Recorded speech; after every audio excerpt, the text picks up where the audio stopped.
प्यारे बच्चों, आज हम अलंकारों के बारे में पढ़ेंगे कि अलंकार किसे कहते हैं और साहित्य में इनकी क्या उपयोगिता है। अलंकार अलंकार का शाब्दिक अर्थ है आभूषण, सजावट, श्रृंगार, गहना आदि। साहित्य में अलंकार शब्द का प्रयोग काव्य सौंदर्य के लिए होता है। काव्य यानी कविता। कविता का जब सौंदर्य सुंदरता बढ़ती है तो वह अलंकारों की वजह से बढ़ती है। संस्कृत के विद्वानों के अनुसार अलंकृति इति अलंकारः है, अर्थात जो अलंकृत करे या शोभा बढ़ाए उसे अलंकार कहते हैं।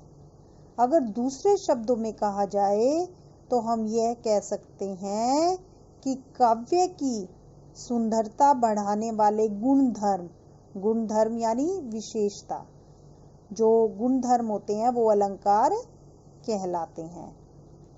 काव्य की विशेषता बढ़ाने वाले तत्वों को अलंकार कहते हैं। अलंकार जो होते हैं वे दो प्रकार के होते हैं, शब्दालंकार और अर्थालंकार।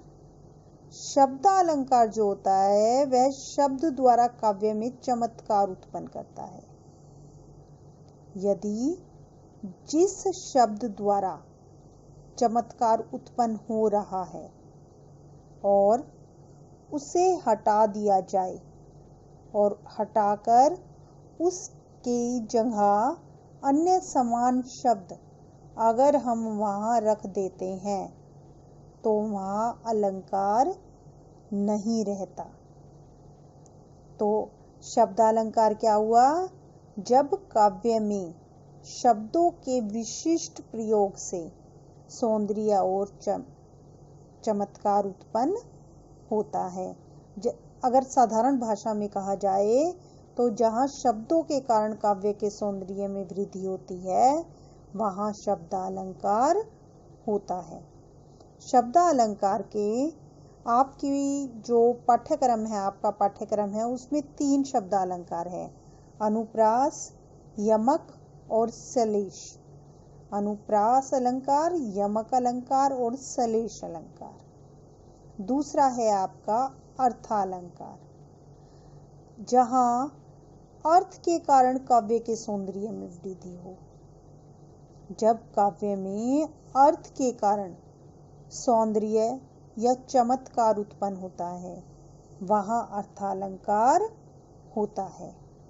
अर्थालंकार के उदाहरण हैं उपमा अलंकार, रूपक अलंकार, उत्प्रेक्षा अलंकार, मानवीकरण अलंकार और अतिशयोक्ति अलंकार। आपके जो पाठ्यक्रम है उसमें 3 शब्दालंकार के उदाहरण दिए गए हैं और 5 अर्थालंकार के उदाहरण दिए गए हैं। तो अब हम इन 8 अलंकारों को विस्तार पूर्वक पढ़ेंगे। तो इसमें हमने अब तक क्या पढ़ा कि जो अलंकार है, अलंकारों का प्रयोग काव्य सौंदर्य के लिए किया जाता है। आपका सबसे पहले है अनुप्रास अलंकार। चलिए बच्चों, अब हम अनुप्रास अलंकार को विस्तार से पढ़ते हैं और उसके उदाहरणों को ध्यानपूर्वक समझते हैं।